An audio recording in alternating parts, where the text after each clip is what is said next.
You thought, oh, this is gonna be a new Shifty Drongo video today. Oh wow, new video.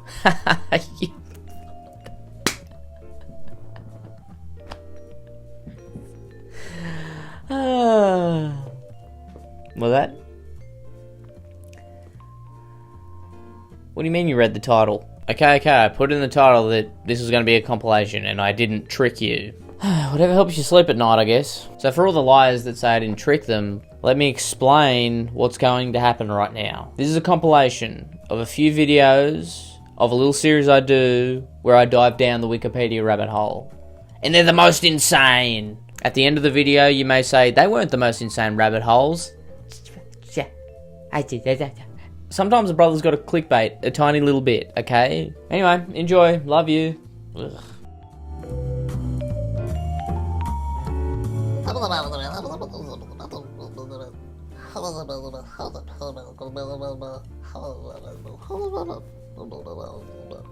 You may be thinking you've slipped into an alternate dimension where all we speak is gibberish.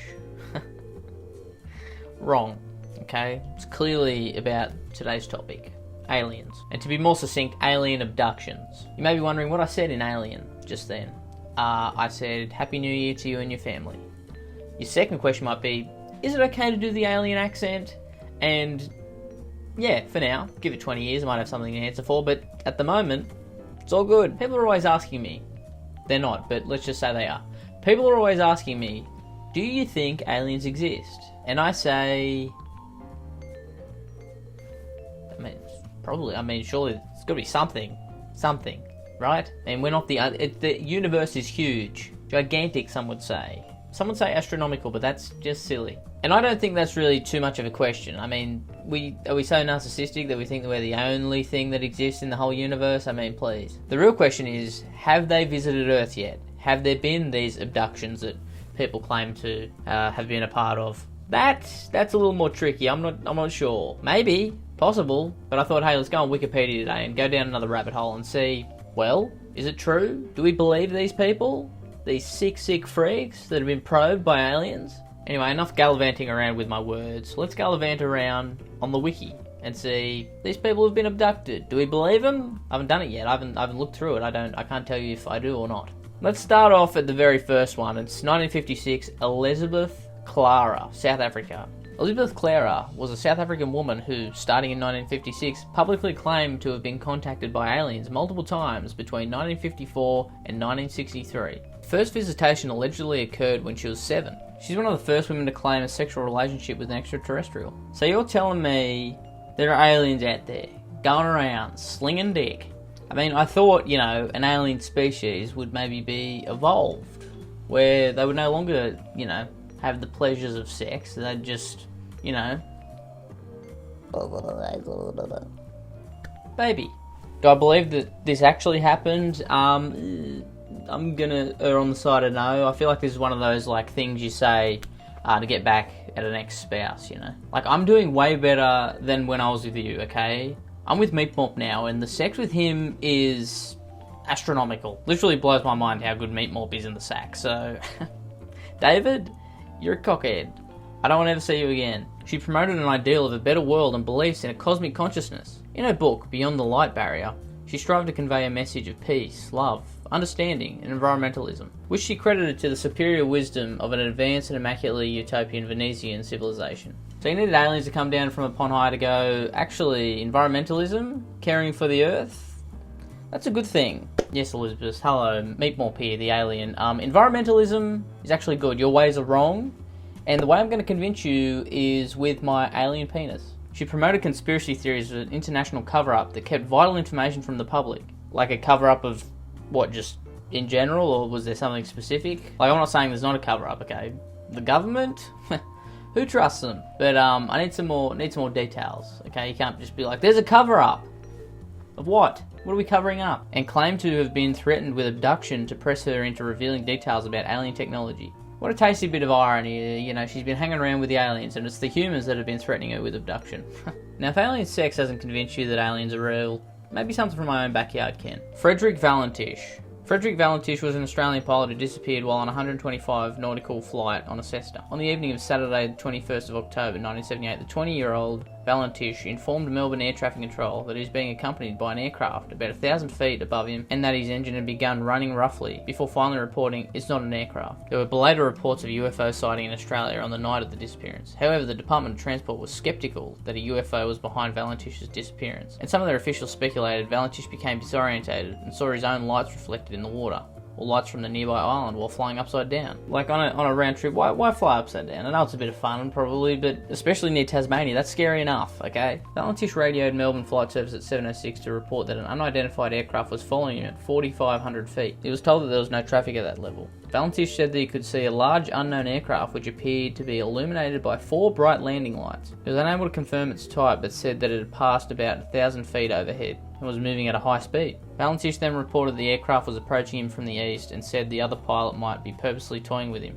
Valentish said that the aircraft was orbiting above him and it had a shiny metal surface and green light on it. Valentish further reported that he was experiencing engine problems. Asked to identify the aircraft, Valentish radioed, "It's not an aircraft." His transmission was then interrupted by an unidentified noise described as metallic scraping sounds before all contact was lost.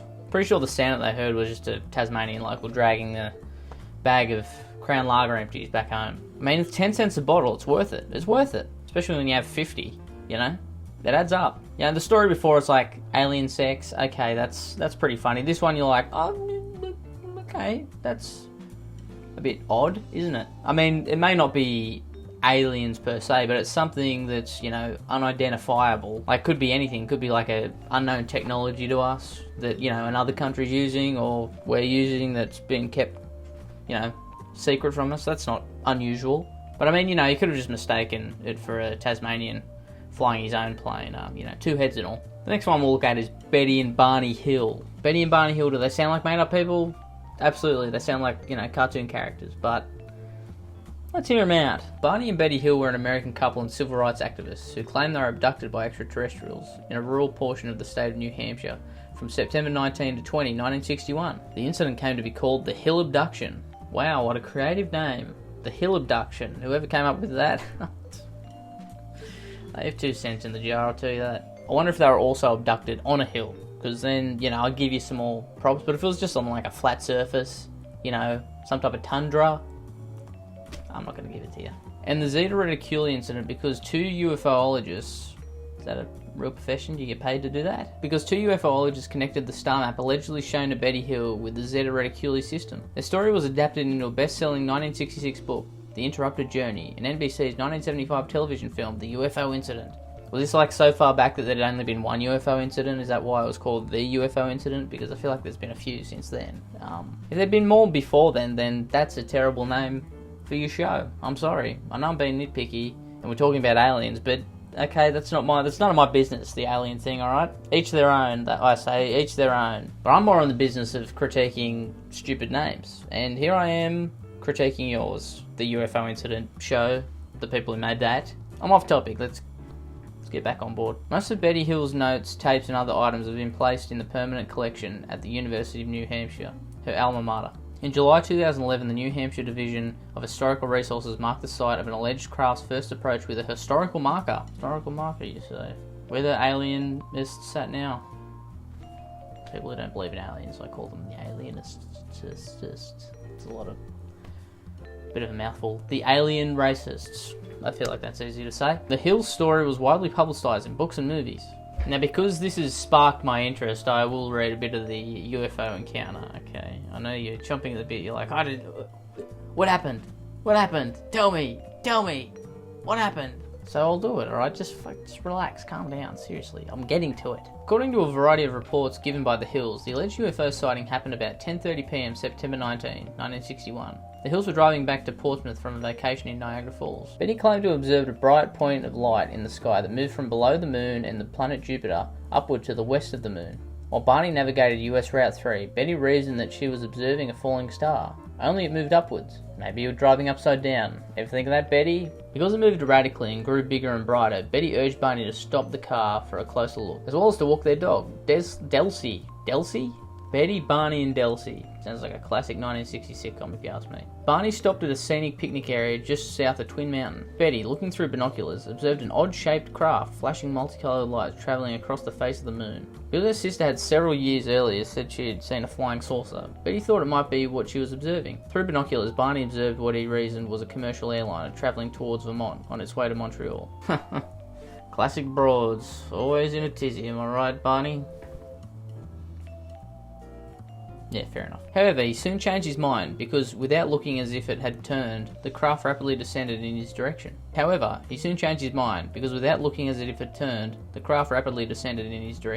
This observation caused Barney to realise this object that was a plane was not a plane. Great observation, Barney. Thank you for that. It's really ties a bow around this whole thing. Thank you, sir. It's like a plane, but it's not a plane. It's like a plane, but if it was like a circular thing, like a circular plane. Basically, if like a plane was a circle, but it's not a plane. It's like a saucer, like it's flying. It's like a flying plane, but it's a circle. It kind of looks like a saucer you'd put on the stove, and it's like flying. What would you call that? The Hill said they continued driving on the quiet and isolated road, moving very slowly through Franconia Notch in order to observe the object as it came even closer. At one point, the object passed above the restaurant and the signal tower on top of Cannon Mountain and came out near the Old Man of the Mountain. Cannon Mountain, Old Man Mountain, Twin Mountain, fuck, how many mountains are around this joint? Betty testified that it was at least 1.5 times the length of granite cliff profile, which was 40 feet long, and that it seemed to be rotating. The couple watched as the silent illuminated craft moved radically and bounced back and forth in the night sky. About 1 mile south of the Indian Head, they said the object rapidly descended towards their vehicle, causing Barney to stop in the middle of the highway. The huge silent craft hovered about 80 to 100 feet above the Hill's 1957 Chevrolet Bel Air and filled the entire field of view in the windshield. It reminded Barney of a huge pancake. That's what we should call it, the flying pancake. Looking for names for this thing, and finally, Barney, you came up with one. Thank you, sir. Carrying a pistol in his back pocket, he stepped away from the vehicle and moved closer to the object. I respect that. You see a flying pancake in the sky and you go, you know what? I'm pulling out the strap. Because that pancake should be on my plate or in my belly, okay? Not flying. Using binoculars, Barney claimed to have seen 8 to 11 humanoid figures who were peering out the craft's windows, seeming to look at him. In unison, all but one figure moved to what appeared to be the panel on the rear of the wall of the hallway that encircled the front portion of the craft. The one remaining figure continued to look at Barney and communicated a message telling him, "Stay where you are and keep looking." I'm not gonna lie, that sounds exactly like what a flasher would say. If you ever hear someone in a big closed trench coat say, "Stay where you are and keep looking," turn around and run. Otherwise, you're going to be seeing the one-eyed worm. Barney had a recollection of observing the humanoid forms wearing glossy black uniforms and black caps. Sorry to break it to you, Barney, I don't think they were aliens. I think they were flying Nazis, which probably worse. Barney, fearing being captured by these creatures, ran back to the car terrified. As the hills sped away, they heard a strange beeping sound, and they fell into a daze. When they awoke, they realised they were now just outside of the Concorde. On October 21st, 1961, Barney reported to National Investigations Committee on Aerial Phenomena investigator Walter Webb that the beings were somehow not human. There are two schools of thought. That either happened, or that's a really good story. And either way, pretty cool, I say. Now, like I said at the start, do I believe that aliens exist? I mean, there has to be something, right? Something. It's huge. The universe? Quite big. Some would say heaps big. So there's got to be something like a microbe, a little man, I don't know. Have you ever thought about ending it all? You may be thinking that's a crazy way to start a video, but today's topic, cave diving, I believe it goes hand in hand with... You may be thinking, what is cave diving? Well, it's pretty self-explanatory. You go into a cave and you explore it. And it's not just, a big cave, you'd think, oh, cavernous, that's big. No, these people are sick. They're sick people. They love going into little holes and almost getting trapped and or suffocating, or in some cases, getting trapped and suffocating. So if you haven't figured it out yet, today I wanted to go down the Wikipedia rabbit hole and look at cave diving incidents. Because cave diving to me is something that no one should ever do. It's just inane, there's no point to it. I feel like there's better ways to get that adrenaline, but anyway, these people know better, I guess. Floyd Collins. For the musical, see Floyd Collins musical. Although that is very interesting. I don't want to do that. I don't want to see Floyd Collins musical. One, because I've never heard of it. Two, doesn't sound very enticing. William Floyd Collins, what was with everyone back in the day using their middle name as their first name? Is it because everyone was named William and John and Forbert?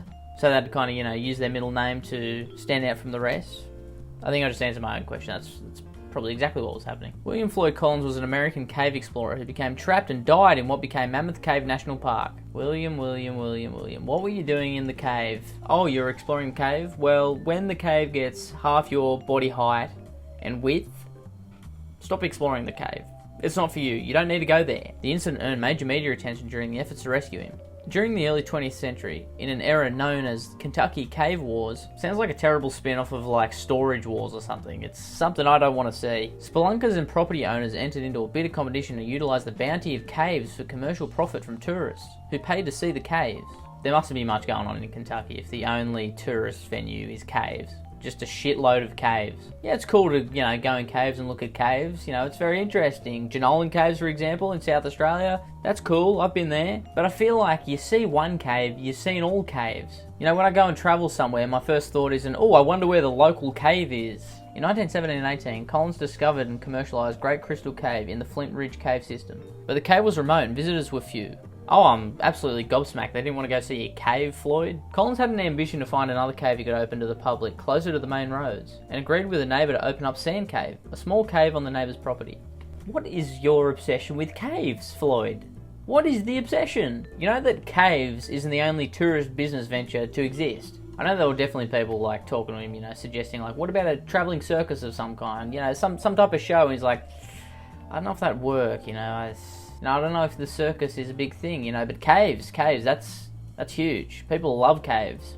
People love exploring caves, they like looking at caves, they like going in caves, and I think it's a big monetary gain coming in for me with this cave that I'm opening. It's like, no, Floyd, no. The only reason anyone's going to go to your cave, Floyd, is if you get stuck in there and they have to go and get you out, which ironically, I believe happened. On January 30th, 1925, while working to enlarge the small passage in the sand cave, Collins became trapped in a narrow crawlway 55 feet below ground. The rescue operation to save him became a national media sensation, and one of the first major news stories to be reported using the new technology of broadcast radio. See what I mean, Floyd? You were trying to make the cave habitable for your tourists, and the only reason tourists came was because you got trapped in the cave. After 4 days during which rescuers were able to bring water and food to Collins, a rock collapsed in the cave, closed the entrance passageway, stranding him inside, except for voice contact for another 10 days. Collins died of thirst and hunger compounded by exposure through hypothermia after being isolated for a total of 14 days, 3 days before a rescue shaft reached his position. Collins' body was recovered 2 months later. Although Collins was unknown publicly for most of his lifetime, the fame he gained from the rescue efforts and his death resulted in him being memorialised on his tombstone as the greatest cave explorer ever known.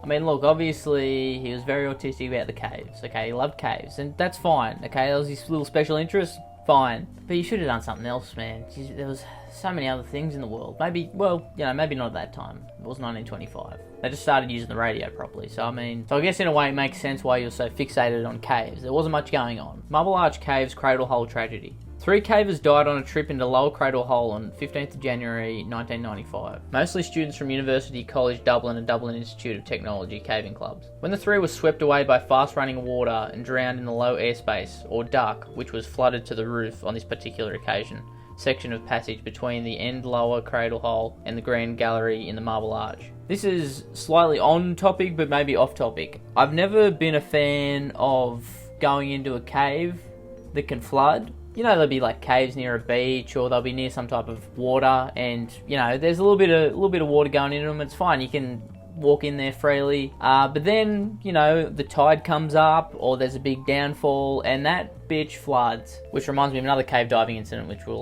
talk about in a second. Those killed were Philip Marshall, 20, Brian Patrick Kennedy, 22, and Connellith Cormacan, 21. It's a terrible thing that happened, but off topic, that's a sick name. Connellith Cormacan? That's hard. That's fucking hard. You should be leading men onto the battlefield, okay? You shouldn't be going into caves. A memorial plaque outside Lower Cradle commemorates the disaster, and the entrance remains accessible to the cavers via a gate. 3 oak saplings were also planted on the grassy areas south of the car park by each of the families on the 10th anniversary of the accident. And that's another thing you gotta think about when, you know, the adrenaline, I get it. People love the adrenaline, they love doing crazy shit, but you gotta think about the other people in your life as well. You know, if you die from doing this dangerous thing, you gotta leave people behind, and that's sad. Going to caves, don't go into caves, whatever, that's none of my business. Personally, I'm not going into the cave. But I feel like when I watch these videos about cave diving disasters and shit that happens, there's always something where it's like, oh, that could have been avoided. You took 2 more seconds to think about this thing, that could have been avoided. Your death could have been avoided. But anyway, I do like the little 3 oak saplings thing. It's really cute. Tam Luang Cave Rescue. In June 2018, a junior association football team became trapped in Tam Luang Nang Non, a cave system in Chiang Rai Province, northern Thailand. 12 members of the team aged 11 to 16 and their 25-year-old assistant coach entered the cave on 23rd of June after a practice session. Shortly after they entered, heavy rainfall began and partially flooded the cave system, blocking their way out and trapping them deep within. The one thing that I remember about this cave rescue was Elon Musk calling that guy a pedophile. I remember at the time not many people hating Elon Musk, so a lot of people were like, oh, that was weird, why would you do that? We still like you, but that was off-putting. We should have known. That should have been the first sign when he just called a random rescuer who didn't like his idea a pedophile. I mean, it's really funny coming from the guy who was begging to be on Pedophile Island, to be fair.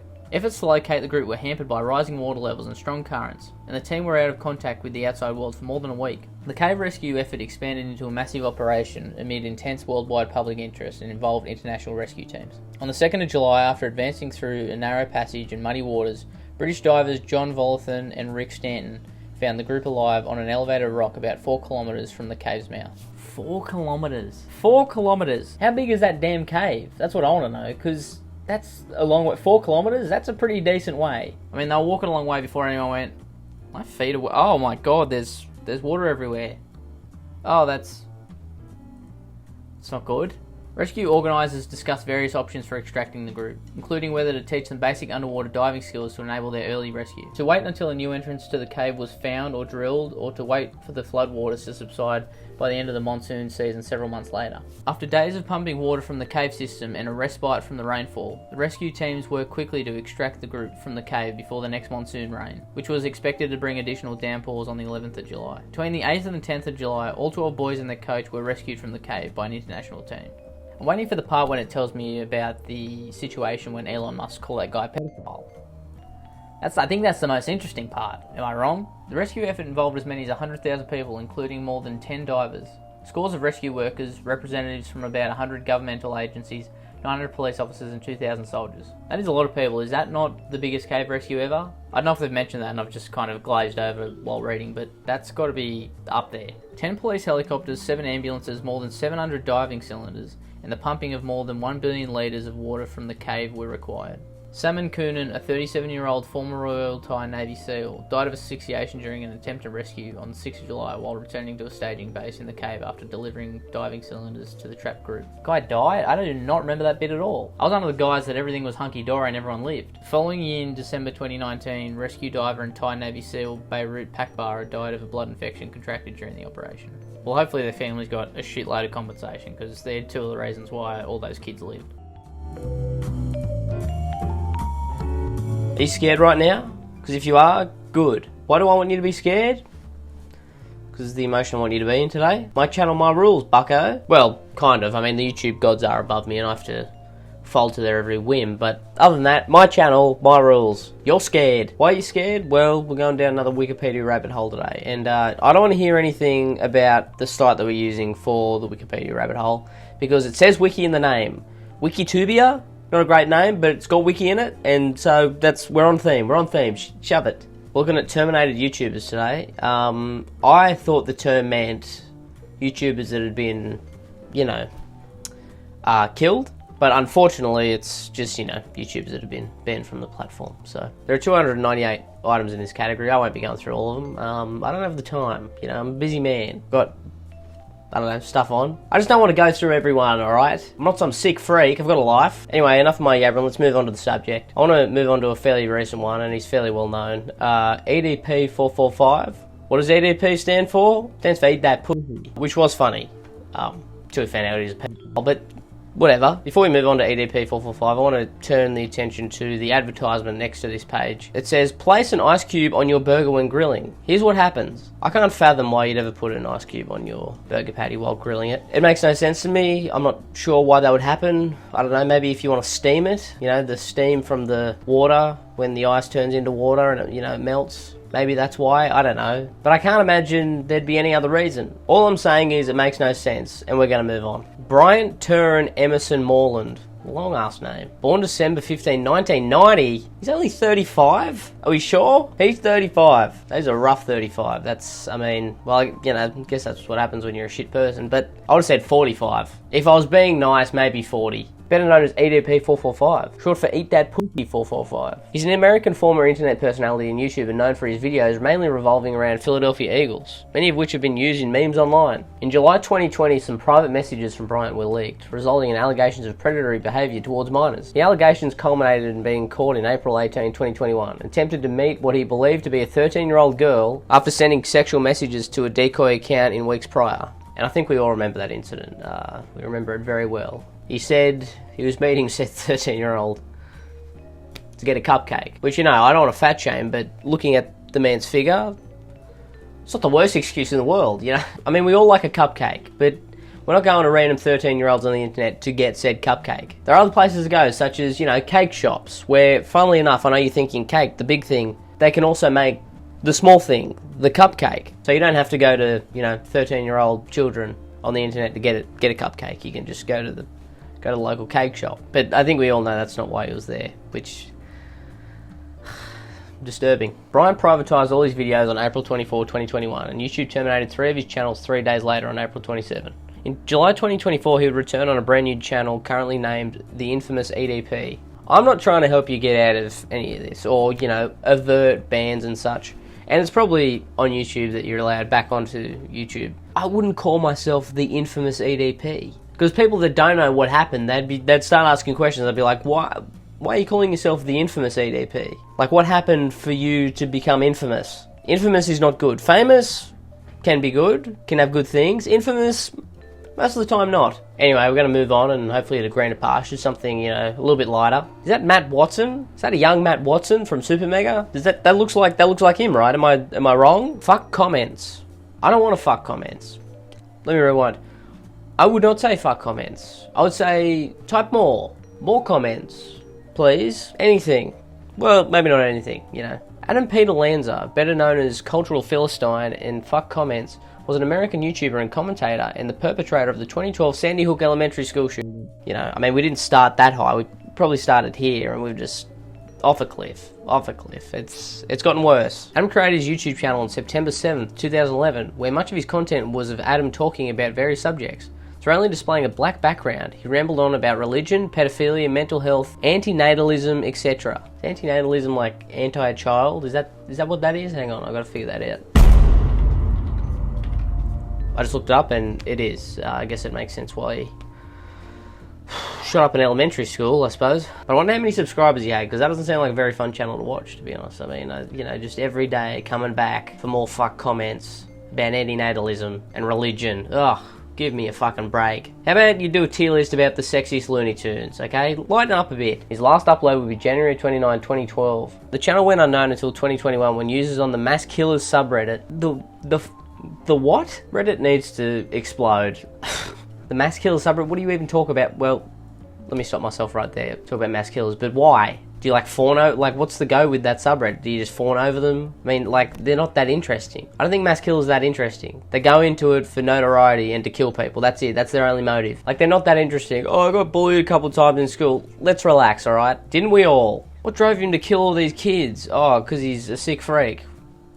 Wow, it's so interesting. Who cares? It would eventually be taken down that year on September 13. The channel had previously 840 subscribers and 25,000 views. 840 people subscribed to that channel. I don't know, I'd put them on a watch list if I was you. Some of these videos have been archived through transcription video downloads. I mean, we're an interesting species, aren't we, humans? I mean, we're extremely morbid. I mean, no one would give a fuck about this kid if he didn't shoot up a school. Anyway, moving on to a channel that's been banned that's a little less depressing. Leafy is here. Calvin Lee Vall, born August 18, 1995, age 30, bald. Sorry, I just added that in. I'm pretty sure he's bald, or he's getting close. I mean, you don't have the same swoop for 10 years if you're not going bald, let's be completely honest. Better known online as Leafy is here, or simply Leafy. He's an American internet personality and former YouTuber. He's known for his commentary, reaction and drama videos, along with being considered one of the pioneers of the gameplay commentary format. I mean, I remember watching Leafy back when I was like 15, 16, maybe 17, but I'm going to give myself some credit and say 16. And you know, it was fun for a while, but it did eventually get boring. Like, we get it, you're edgy, that's your whole thing. Pull another move. Find something else. Like, shock value can be funny in small to medium doses, not when it's every time. You don't just be shocking for the sake of shocking. It's just like, okay, it's just boring. It's boring. On August 21st, 2020, Valley's channel was permanently terminated from YouTube for violations of YouTube's policy of harassment and bullying. Leafy is considered to be an infamous individual, but he has been considered to be one of the most influential personalities in the YouTube commentary community. I mean, okay, influential, maybe a stretch, but I get what you're saying. Like, yes, he was probably a pioneer of the commentary format. He was like the first tier of commentary. I feel like commentary wasn't a huge thing before, you know, not just him. There was a lot of people coming up at the same time that was doing commentary, but that before that first wave of commentary, like 2015, 2016, it wasn't really a thing. It was definitely part of the commentary movement, and he was one of the bigger ones, to be fair. But he never evolved, so, I mean, he just went downhill pretty quick. As quick as he came up, it was as quick as he went down. Now, the one you've all been waiting for, and the one that I personally made this video because of, AI Sponge. AI Sponge was a series of YouTube channels that hosted live streams of AI-generated scenarios featuring characters from the television series SpongeBob SquarePants. Now, I want to take a moment, and I think we should all guess in our heads, or if you want to put it in the comments at the same time, what was the reason that this channel and the various other channels, part of the AI Sponge franchise it seems, why would a channel of this magnitude get taken down? Me personally, I think sexual activity. I think something sexual happened. SpongeBob got Sandy's cheek sandy. I think that's a possibility. That's my 2 cents. That's what I think happened. I think it's sexual activity, but take a guess in your own mind, okay? Keep it, and I'll reveal it in a few seconds. The streams became very popular throughout mid-2023, though a wave of copyright takedowns on their channels would complicate matters. In July 2023, the official AI Sponge streams were discontinued as a result of the voice provider ending public support and the creator being tied out by the project. I mean, that was probably my last guess. If I guessed 100 times, that would not be what I would have guessed. The creator got tired out by making AI slop. What's so tiring about typing a couple prompts into an AI machine? I mean, come on. At least get taken down for a good reason. At least, you know, stop doing it for a good reason. I mean, you know, it's AI. I'm not a big fan, so I don't care that it got taken out. But if you're going to do it, at least have a good, you know, exciting, you know? Too many sex scenes in AI Sponge. That's why we stopped. We pushed the boundary in AI Sponge too much.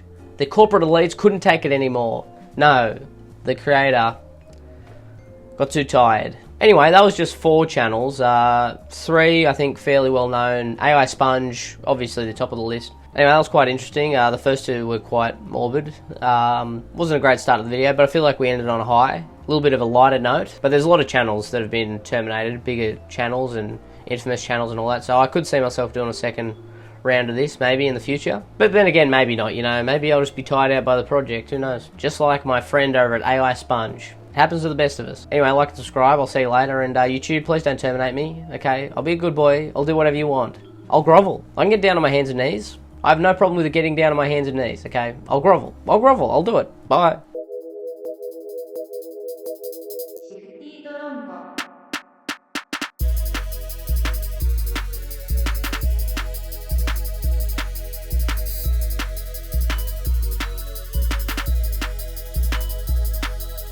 I love Shifty Drongo.